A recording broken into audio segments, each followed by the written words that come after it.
Hi all, welcome to Blasters arena. Mumbai സിറ്റിയുടെ Indian വിങ്ങറായ Bipin സിംഗിന്റെ ക്ലബ്ബുമായുള്ള contract അവസാനിക്കുകയാണ്. ആ കരാർ പുതുക്കുന്നില്ല, അദ്ദേഹം ക്ലബ്ബ് വിടുകയാണ്. കേരള ബ്ലാസ്റ്റേഴ്സ് അദ്ദേഹത്തിന് വേണ്ടി നേരത്തെ ശ്രമിച്ചിരുന്നു.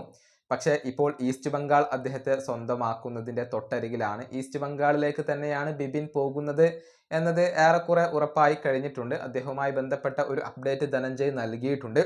അതായത് താരത്തിൻ്റെ സാലറി ഡിമാൻഡാണ് ഇദ്ദേഹം അപ്ഡേറ്റ് ചെയ്തിട്ടുള്ളത്. ഒരു വർഷത്തിന് 1.2 കോടി രൂപയാണ് ബിപിൻ സിംഗ് ഇപ്പോൾ ആവശ്യപ്പെടുന്നത്.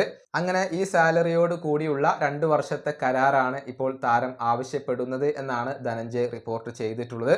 2 വർഷത്തെ കരാറിന് പുറമെ 1 വർഷത്തേക്ക് കൂടി കരാർ ദീർഘിപ്പിക്കാനുള്ള ഒരു ഓപ്ഷൻ കൂടി ഇപ്പോൾ ഡിസ്കസ് ചെയ്യപ്പെടുന്നുണ്ട് എന്നുകൂടി ഇദ്ദേഹം അറിയിക്കുന്നു.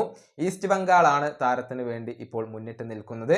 ഈസ്റ്റ് ബംഗാളിലേക്ക് തന്നെ ബിപിൻ പോകാനാണ് സാധ്യതകൾ ഉള്ളത്. 1.2 കോടി രൂപയാണ് അദ്ദേഹത്തിന് 1 വർഷത്തേക്കുള്ള സാലറി ആയിക്കൊണ്ട് ഈസ്റ്റ് ബംഗാൾ നൽകേണ്ടി വരിക. ഈ വീഡിയോയുടെ അവസാനിപ്പിക്കുന്നു. അടുത്തൊരു വീഡിയോ കൊണ്ടും കാണാം.